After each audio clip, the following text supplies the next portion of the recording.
तो जो भी भाई जुड़े हैं, सबसे पहले तो आप सबको राम राम, जय वीर तेजा जी की। साथियों, आज लाइव आने का जो मुख्य मुद्दा है वो ये है कि एक तो अपना एनजीओ है DS5 का पूरा नाम है शिक्षा संस्कार स्वरोजगार एवं स्वास्थ्य डेवलपमेंट सोसाइटी नागौर। DS5 का एक ऐप बनाया हमने, संगठन के माध्यम से एक ऐप बनाया है।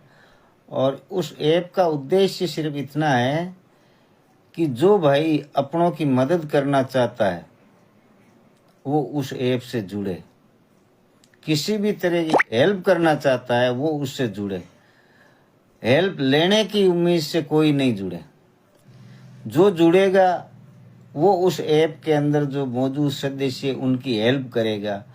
जब वो हेल्प करेगा तो दूसरा भी उसकी हेल्प करेगा। कारण ये है कि हमें एक दूसरे की हेल्प करनी है। तो मेन उद्देश्य उसका यही है कि आप हेल्प करने के उद्देश्य से, मदद करने के उद्देश्य से आपको इस ऐप से जुड़ना है।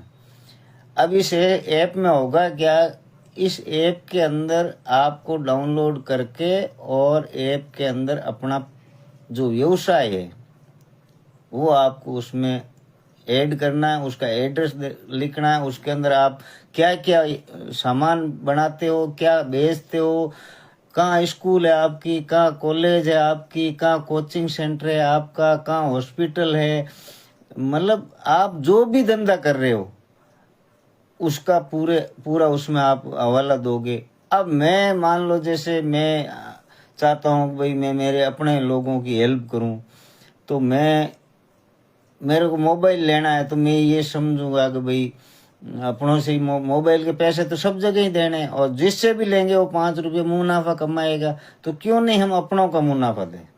तो इस उद्देश्य से अपन उस ऐप में जुड़ेंगे तो अपने को जब भी मोबाइल की ज़रूरत पड़ेगी तो हम उसमें सर्च करेंगे। मैं आज जयपुर में हूँ, जोधपुर में हूँ, नागौर में हूँ या दिल्ली में हूँ, कहीं पर भी हूँ, मेरे को मोबाइल लेना, मैंने सर्च कर लिया तो उसके आसपास नज़दीक कोई उस DS5 के सदस्य की कहीं दुकान है तो मैं वहाँ से जा कर के वो मोबाइल खरीद लूँगा और उसको ये बता दूंगा कि भाई मैं भी DS5 का मेंबर हूँ। तो वो आपके साथ में 2 रुपये की छूट करे या नहीं करे, लेकिन वो इस बात का ध्यान रखेगा कि मैं कम से कम अपने लोगों के साथ में चीटिंग नहीं करूँ। आप मान लो जोधपुर से दिल्ली जा रहे हो, रास्ते में आपको भूख लगी और आपने कहा को खाना खाना है, तो हम अपने लोगों के साथ में बैठ करके खाना खाएंगे और शुद्ध खाना खाएंगे, हमारे साथ चीटिंग नहीं होगी। तो हम DS5 के ऐप से हम सर्च कर लेंगे कि भाई इस रूट पर कोई होटल है क्या, तो उस होटल में अपन खाना खा लेंगे। मैं जयपुर गया और मुझे पता चला कि भाई यहाँ पर DS5 के मेंबर की कोई होटल है जिसमें मैं रात्रि विश्राम करना चाहता हूँ, तो वो सर्च कर लेंगे। कहने का मतलब हम कोई चीज़ खरीदते हैं, हम कोई चीज़ बेचते हैं, तो उसमें उससे पहले हमें वो DS5 का दुकान ढूंढ लेंगे, फैक्ट्री ढूंढ लेंगे। वो मतलब कहने का मतलब ये है कि हम ये आर्थिक युग है और हम एक दूसरे को मदद नहीं करेंगे तो हम आगे नहीं बढ़ेंगे। और इसके अंदर होगा क्या, आपको कुछ भी नहीं करना है, सिर्फ DS5 का ऐप को डाउनलोड करना है। अब उसमें आपका एड्रेस पता सब हो जाएगा। लेकिन जो बिजनेसमैन है उनसे आपको 100 रुपये वो DS5 के खाते में डालने पड़ेंगे, तब वो आपकी जो दुकान है, फैक्ट्री है, ऑफिस है, उसका एड्रेस है वो लोगों को दिखाई देगा। आम आदमी उसको सिर्फ डाउनलोड कर सकता है, उसको 1 रुपये का भी चार्ज नहीं लगेगा। तो इस तरीके का ये ऐप है और जल्दी हम इसकी लॉन्चिंग दिल्ली से करेंगे। तो ये ऐप तैयार होने वाला है, लगभग अंतिम पड़ाव पर है और जल्दी ये ऐप लॉन्च हो जाएगा। तो इसके बाद में इसकी लॉन्चिंग दिल्ली में की जाएगी।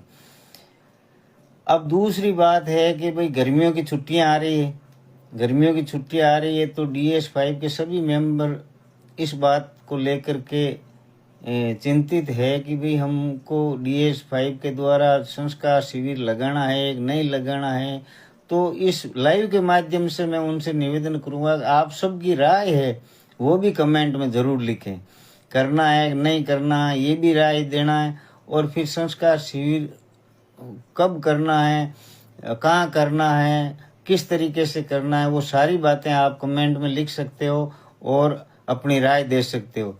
जहाँ तक हमने चर्चा की है हरिराम जी पूनिया से, महेंद्र जी जाखड़ से, बेरूलाल जी से चित्तौड़ से, सुरेंद्र जी खर्रा से, कर्णाराम जी मांझू से, भंवर जी आंगणवा से, कुलदीप सिंह बजाट से, इन लोगों से चर्चा की है। गिरधर जी सारण, नरेश सोनी, इन लोगों से चर्चा की है पहले भी। और हमारा जो इस संगठन का उद्देश्य भी यही है कि भाई हम संस्कार शिविर लगाएं, स्वास्थ्य के प्रति लोगों को जागरूक करें, आर्थिक रूप से लोगों को कैसे मजबूत करें, रोजगार उपलब्ध कराएं, शिक्षा के क्षेत्र में हम क्या कर सकते हैं। हमारा जो क्षेत्र है वो बहुत बड़ा है, हम हर क्षेत्र में काम करना चाहते हैं और हर क्षेत्र में लोगों की हेल्प करना चाहते हैं, इसी उद्देश्य से। तो अब क्या है कि जैसे गर्मियों की छुट्टियां आ रही है और गर्मियों की छुट्टियां 16 मई से लगभग शुरू हो जाएगी। इस बीच 4 जून तक चुनावों का परिणाम आएगा, लोकसभा चुनावों का परिणाम। तो 4 जून 5 जून तक तो हम कर नहीं सकते, क्योंकि जब चुनावी माहौल रहता है, हार जीत होती है, तो लोगों में एक उत्साह अलग ही होता है। उसके हम चाहते हैं कि भाई 10 जून से लेकर के 15 जून के बीच में अगर करते हैं तो वो जगह ठीक है, टाइम सही है।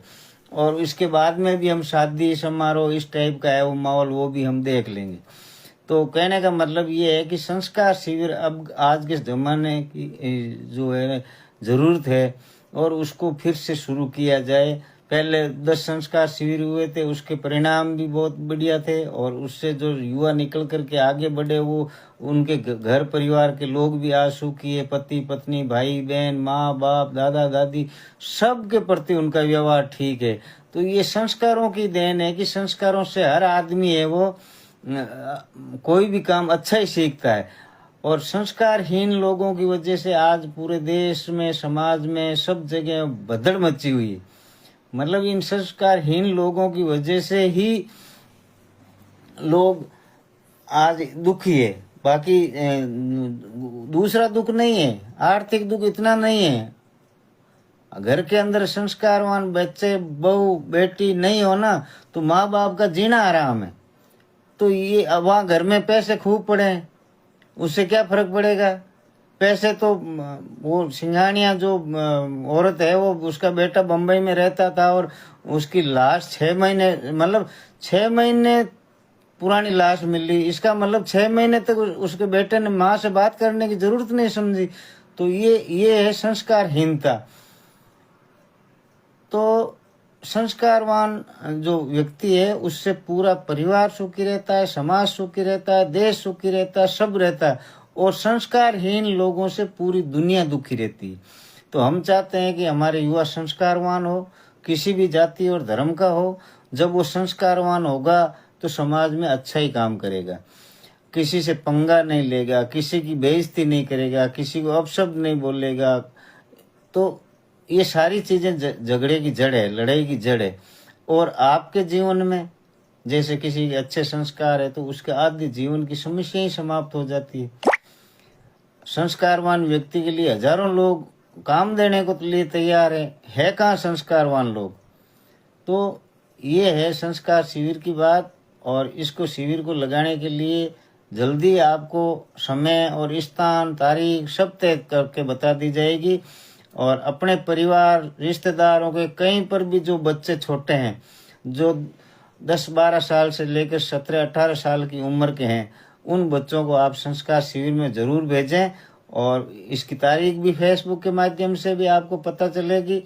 और सारी जो चीज़ें ये DS5 न्यूज़ के नाम से एक यूट्यूब चैनल भी है, अगर आप उस पर जाकर के देखना चाहो तो उस पर भी जाकर देख सकते हो। और यूट्यूब चैनल को आप सब्सक्राइब करें और लाइक करें वीडियो को, ताकि लोगों को अधिक से अधिक लोगों तक पहुंचे। ये जानकारी देने के माध्यम है, सोशल मीडिया का ज़माना है और इसका अधिक से अधिक उपयोग हम कर सकें। इसलिए आप सबसे निवेदन है कि इस वीडियो को भी थोड़ा शेयर करें ताकि लोगों को विचार जानने को मिले। संस्कार शिविर लगाने चाहिए, नहीं लगाने चाहिए, लगाने चाहिए तो कैसे लगाने चाहिए।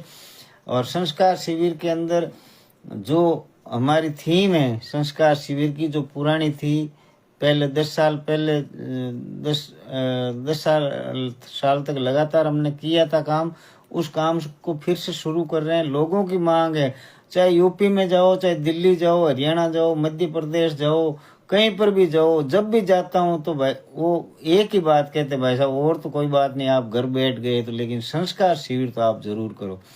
और सब भाइयों का मान और सम्मान रखने के लिए मैं ये दोबारा DS5 के माध्यम से, DS5 का पूरा परिवार आपके बीच में संस्कार शिविर को लेकर जरूर आएंगे। और आप उसमें अपनी तरफ से जितना सहयोग हो सके सहयोग करना, युवाओं को भेजना, और जो भी भाई युवाओं को भेजे वो कम से कम हमें कमेंट बॉक्स में अपने नंबर जरूर भेज दें ताकि हम उनसे संपर्क कर सकें। मैं आज सबसे इतना ही निवेदन है कि आप इससे अधिक से अधिक शेयर करें। और ये वीडियो आपका YouTube चैनल DS5 न्यूज़ पर भी आपको उपलब्ध होगा और उस पर जाकर भी देख सकते हैं। और उस सब जो DS5 का चैनल है YouTube, उसको आप सब्सक्राइब करें ताकि क्या है कि हम आने वाले दिनों में जब संस्कार शिविर है या न्यू DS5 का ऐप लॉन्च करें तो उसकी सारी जानकारी लाइव आपको दे सकें। ये चैनल बनाने का हमारा उद्देश्य यही है कि हम अपने कार्यक्रमों की लाइव जानकारी है वो आम जनता तक दे सकें। तो इसलिए आप सब लोगों ने सुना, इसके लिए आप सबका धन्यवाद। जय हिंद, जय भारत, राम राम।